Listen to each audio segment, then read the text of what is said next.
24 साला अफगान महाजर करिश्मा जैफर अपने माहाना counselling session के लिए लेडी रीडिंग अस्पताल पेशावर में मौजूद हैं।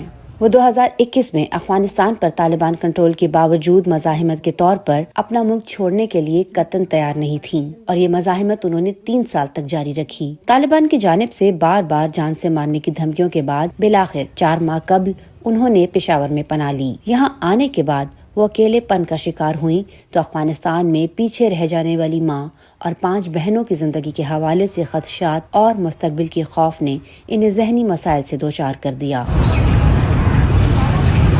जब से मैं यहाँ पर आई हूँ मैंने दोस्त नहीं बनाए, 1-2 है लेकिन मतलब मेरे रेगुलर दोस्त नहीं है, बस कभी कभार उनसे हाय हेलो कह देती हूँ। इट्स बिकॉज इसलिए कि मैं मतलब ये समझती हूँ कि बस लोगों को पर एतबार नहीं करना चाहिए, क्योंकि इतना एक्सपीरियंस जो मेरा रहा है और ये चंद सालों में कुछ सालों में जो ये हमारी गवर्नमेंट चेंज हुई है, तो आई थिंक ये सब उसी का इफ़ेक्ट है जो अभी मुझे शो कर रहा है, मेरी बॉडी को शो कर रहा है। और मुझे ये ऐसा फील हो रहा है कि मतलब बस कोई भी बंदा भरोसे के काबिल नहीं है अभी। लेकिन आई थिंक जब मेरी ट्रीटमेंट ख़त्म हो जाएगी तो मैं कर सकती हूँ जो मन मर्ज़ी कर सकती हूँ अपने लिए, अपने ख़ुद के लिए, अपने फ्यूचर के लिए, और आई एम श्योर दैट।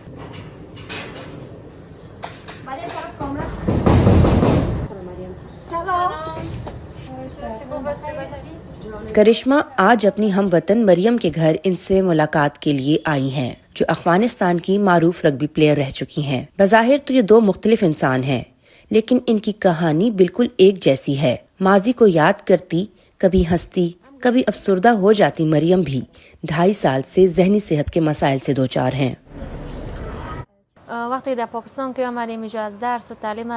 जब मैं पाकिस्तान आई तो मेरी तालीम छूट गई। मैं अफगानिस्तान में एक यूनिवर्सिटी में पढ़ती थी। जब देखा कि यहाँ बाकायदा तालीम जारी नहीं रख सकती तो यहाँ पाकिस्तान में मैंने एक इंग्लिश लैंग्वेज अकेडमी में दाखिला ले लिया। हमारी क्लास में बहुत अच्छे स्टूडेंट्स थे, लेकिन कुछ ऐसे भी थे जो मुझे कहते थे कि तुम मुहाजिर हो, अफगानिस्तान वापस क्यों नहीं चली जाती।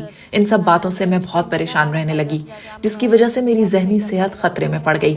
मैंने डॉक्टर के पास जाना शुरू किया तो उन्होंने कहा कि ये सब स्ट्रेस और डिप्रेशन है।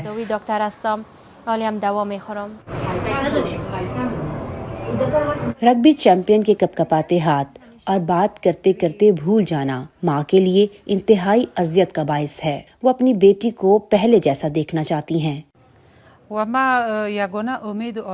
मरियम के हवाले से मेरी पहली और आखिरी ख्वाहिश यही है कि वो बस पहले जैसी मरियम बन जाए, मुकम्मल सेहतयाब हो और उसकी जहनी सेहत ठीक हो। लेकिन ये तभी मुमकिन है जब हमारी ये गैर यकीनी मुहाजरत और मुसाफरी खत्म हो, मरियम किसी ऐसे मुल्क में हो जहाँ वो फिर से अपना खेल शुरू कर सके। और मुझे यकीन है जब वो दोबारा से अपनी वही सरगर्मियाँ शुरू करेगी तो बिल्कुल सेहतमंद हो जाएगी। UNHCR के अदादो शुमार के मुताबिक पाकिस्तान में इस वक्त 15 लाख रजिस्टर्ड अफगान मुहाजिरीन मौजूद हैं, जिनमें 40% से जायद खवातीन हैं। डॉक्टर इसरार कहते हैं कि इनके पास आने वाले हर 10 में से 4 मरीज अफगान मुहाजिरीन हैं। बेसिकली 2 मेन इश्यूज से वो लोग गुजरते हैं। एक तो वहाँ पर जो एनवायरनमेंट है, अनसर्टिनिटी यानी गैर यकीनी के माहौल में वो रहते हैं, तो ऑलरेडी उनका जो मेंटल हेल्थ है वो बनिस्बत बाकी लोगों के ऑलरेडी असरअंदाज होता है। लेकिन जब वो माइग्रेट करते हैं और हमारे पास आते हैं तो यहाँ पर उनको एडजस्टमेंट का इशू शुरू हो जाता है।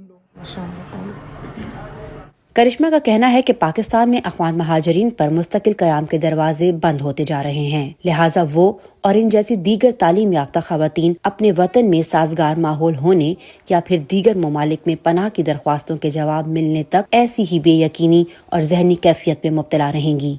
करिश्मा और मरियम का कहना है कि ये कहानी सिर्फ इन दोनों की ही नहीं, बल्कि अफगानिस्तान में मुकीम और मुहाजरत इख्तियार कर लेने वाली हर अफगानी लड़की ऐसे ही जहनी मसाइल से दो चार है। इनकी ख्वाहिश है कि अफगानिस्तान में एक रोज़ ऐसा सूरज तुलू हो जब ये अपने ही मुल्क में पूरी आज़ादी से सांस ले सकें। फातिमा नाज़िश, DW उर्दू, पेशावर, पाकिस्तान।